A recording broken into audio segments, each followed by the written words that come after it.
বাঙালি অস্মিতায় আঘাতের প্রতিবাদ, ভাষা আন্দোলনের সূচনায় আজ বীরভূমে মমতা বন্দ্যোপাধ্যায়। গতকালই বীরভূমে পৌঁছে গিয়েছেন মমতা বন্দ্যোপাধ্যায়। আজ ভাষা আন্দোলনের যাত্রা মিছিল হবে এবং সেখানে থাকবেন মমতা বন্দ্যোপাধ্যায়।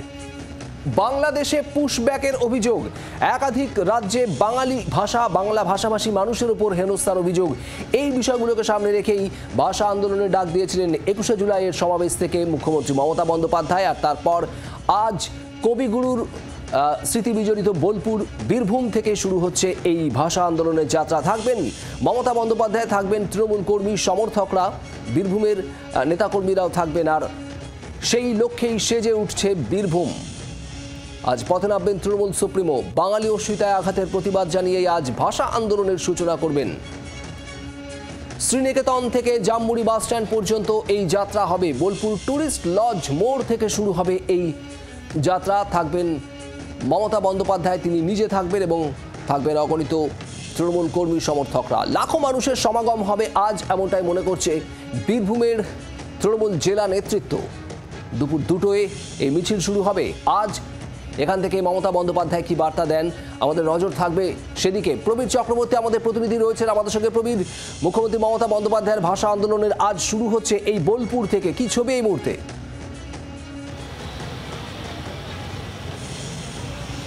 দেখো শুভদীপ, ইতিমধ্যেই 27শে জুলাই, যেটা মমতা বন্দ্যোপাধ্যায় নির্দেশ দিয়েছিলেন, 27শে জুলাই থেকে রাজ্য জুড়ে ভাষা আন্দোলন করবে তৃণমূল কংগ্রেস। সেই মতো আমরা দেখলাম গতকাল নানুরে এই ভাষা আন্দোলনের শুরু হয়েছে, কারণ নানুর দিবসকে সামনে রেখেই মমতা বন্দ্যোপাধ্যায় এই ভাষা আন্দোলনের ডাক দিয়েছিলেন।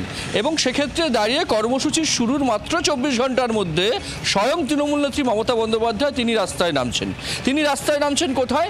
যে রবীন্দ্রনাথ ঠাকুরের কর্মভূমি সেই বোলপুর শান্তিনিকেতনে তিনি আজকে প্রতিবাদ মিছিল করবেন। কেন এই বোলপুর শান্তিনিকেতনকে বেছে নেওয়া হলো?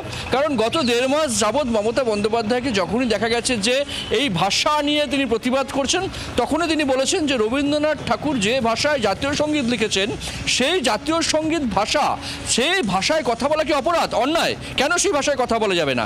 এই প্রশ্ন বারবার তুলেছেন মমতা বন্দ্যোপাধ্যায়। রাজনৈতিক মহল মনে করছে তাই জন্যই একদম প্রথম মিছিল মমতা বন্দ্যোপাধ্যায় এই শান্তিনিকেতন বোলপুরকেই বেছে নিয়েছেন। আমরা দেখেছি গত 1.5 মাস ধরে মমতা বন্দ্যোপাধ্যায় লাগাতার অভিযোগ করেছেন যে বাংলা ভাষায় কথা বললেই বাঙালিদের বাংলাদেশি বলে আটক করা হচ্ছে।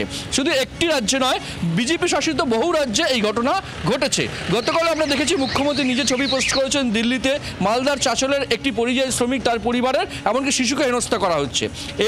এই জায়গায় দাঁড়িয়ে মমতা বন্দ্যোপাধ্যায় এই ভাষা আন্দোলনের ডাক দিয়েছেন। এই ভাষা আন্দোলন শুধু একদিনের কর্মসূচি নয়, আমরা যা দেখতে পাচ্ছি আপাতত ডিসেম্বর মাস পর্যন্ত রাজ্য জুড়ে ভাষা আন্দোলনের পরিকল্পনা রয়েছে। মাঝখানে শুধু উৎসবের যে মরশুম, দুর্গাপুজোর যে মরশুম, সেই উৎসবের মরশুম বাদ দিয়ে স্বাভাবিকভাবেই রাজনৈতিক মহল মনে করছে যে বাংলার অস্মিতা, বাঙালির অস্মিতা, এটাই হচ্ছে আগামী বিধানসভা নির্বাচনে মমতা বন্দ্যোপাধ্যায়ের অন্যতম সবচেয়ে বড় হাতিয়ার। সেই জায়গায় দাঁড়িয়ে 2021-এ আমরা দেখেছি বাংলা নিজের মেয়েকে চায়, বনাম বহিরাগত, এই ছিল তৃণমূল কংগ্রেসের এজেন্ডা 2021-এর নির্বাচনে। এবার কিন্তু বাঙালির অস্মিতা, বাংলায় কথা বললে বাঙালিদের হেনস্থা, এই বিষয়টাকে সামনে রেখেই কিন্তু তৃণমূল কংগ্রেস এগোতে চাইছে বলে মনে করছে রাজনৈতিক মহল। তাই মাত্র 12 দিনের ব্যবধানে মমতা বন্দ্যোপাধ্যায়কে দুবার রাস্তায় নামতে দেখা যাচ্ছে, একটি কলকাতাতে, এবং 21শে জুলাই কার্যত কর্মসূচি ঘোষণা করে দিয়েছেন মমতা বন্দ্যোপাধ্যায় এই ভাষা আন্দোলনের। সুতরাং বাংলা ভাষাকে উস্কে দিয়ে বাংলা ভাষার অপমান, বাঙালিদের হেনস্থা, এই বিষয়টাকে সামনে রেখে তৃণমূল কংগ্রেস এগোতে চাইছে। এবং একদিনের কর্মসূচি নয়, লাগাতার কর্মসূচি ঘোষণা করা হয়েছে। তাই যত নির্বাচন এগিয়ে আসবে এই ইস্যুতে তৃণমূল কংগ্রেস যে আরও সরব হবে বারবার বুঝিয়ে দিয়েছেন মমতা বন্দ্যোপাধ্যায়। সুতরাং আজকে মমতা বন্দ্যোপাধ্যায় তিনি নিজে বোলপুরে মিছিল করবেন। বোলপুর টুরিস্ট লজ থেকে শুরু করে জামমুড়ি বাস স্ট্যান্ড পর্যন্ত প্রায় 2.5 কিলোমিটার রাস্তা। বীরভূম জেলা নেতৃত্ব প্রায় 1 লক্ষ মানুষের জমায়েত এই মিছিলে করার চিন্তা ভাবনা করেছে বা তারা আশা করছেন। এই অবস্থায় দাঁড়িয়ে আজকে মমতা বন্দ্যোপাধ্যায় যে রাস্তা দিয়ে হাঁটবেন, সেই রাস্তাতে শুধুই বাংলা ভাষা বলা, বাংলা ভাষা কি অপরাধ, বিভিন্ন বিষয়কে সামনে রেখে কিন্তু প্লাকার্ড, পোস্টারে কার্যত মুড়ে দেওয়া হয়েছে। মমতা বন্দ্যোপাধ্যায় তিনিও বলেছেন যতদিন প্রাণ আছেন তিনি বাঙালির যে আবেগ সেটাকে রক্ষা করে যাবেন। এই অবস্থায় দাঁড়িয়ে আজকে বীরভূমে কিন্তু রাজনৈতিক পারদ কিন্তু অনেকটাই চড়ছে মমতা বন্দ্যোপাধ্যায়ের এই মিছিলকে কেন্দ্র করে, প্রতিবাদ মিছিলকে কেন্দ্র করে। স্বাভাবিকভাবেই যত দিন গড়াবে, যত সময় এগিয়ে আসবে বিধানসভা নির্বাচনের, এই ইস্যুকে আঁকড়ে ধরেই কিন্তু তৃণমূল কংগ্রেস রাজনৈতিকভাবে বিজেপিকে টেক্কা দিতে চাইছে বলে মনে করছে রাজনৈতিক মহল। শুভদীপ, ধন্যবাদ।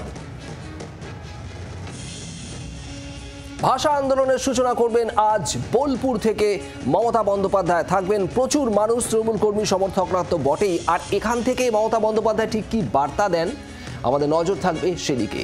21শে জুলাই তৃণমূলের শহীদ সমাবেশের মঞ্চ থেকেই ভাষা নিয়ে এই আন্দোলন পথে নামার ডাক দিয়েছিলেন মমতা বন্দ্যোপাধ্যায়। কি বলেছিলেন সেদিন শোনাবো। আমি আপনাদের পরিষ্কার বলছি, আগামী 27শে জুলাই নানুর দিবসের দিন থেকে প্রতি শনি রবিবার বাংলা ভাষার ওপর যে অপমান, বাংলা ভাষার ওপর যে সন্ত্রাস, তার বিরুদ্ধে সব ভাষাভাষী লোকেদের নিয়ে মিছিল মিটিং সব করুন। এবং যদি কোনো পরিযায়ী শ্রমিকের পরিবার আপনাদের কাছে খবর দেয় তারা বিপদে আছে, তাদের পাশে গিয়ে দাঁড়ান এবং আমাদের জানান। এবং পরিযায়ী শ্রমিকদেরও বলবো, ফিরে আসুন, বাংলায় কাজের অভাব নেই। আজ এই ভাষা আন্দোলনের সূচনা হবে বোলপুর থেকে। থাকবেন মমতা বন্দ্যোপাধ্যায়। সুকান্ত মজুমদার বিজেপি সাংসদ, তিনি কি বলছেন শোনাবো। অনুব্রত মণ্ডল থাকবেন কি থাকবেন না সেটা তো তৃণমূল কংগ্রেসের পলিটিক্যাল ডিসিশন। কিন্তু আমার প্রশ্ন হচ্ছে, বাঙালি অস্মিতা যদি শানি দিতে হয় তো প্রথমে সাকেত গোখলেকে রাজ্যসভা থেকে তাড়িয়ে দিন, তাড়িয়ে দিয়ে শান দিন। সেখানে একজন বাঙালিকে পাঠান। লোকসভাতে ইউসুফ পাঠানকে দিয়ে ইস্তফা করিয়ে কোনো ভারতীয় বাঙালি মুসলিমকে তার জায়গায় দাঁড় করান। কীর্তি আজাদ ঝাঁকে ইস্তফা করান, ইস্তফা দিয়ে তার জায়গায় কোনো বাঙালি তৃণমূল নেতাকে সেখানে দাঁড় করান। যিনি জিতলে তিনি লোকসভায় যাবেন, মুখে বাঙালির কথা বলবেন, আর ভোটে দাঁড় করানোর সময় অন্য কোথা থেকে লোক ভাড়া করে আনবেন যারা হয় মারাঠি, না হয় বিহারি, এটা চলতে পারে না, না হয় গুজরাটি, এটা চলতে পারে না। বাংলার আওয়াজ, বাঙালির আবেগ, জি 24 ঘন্টা।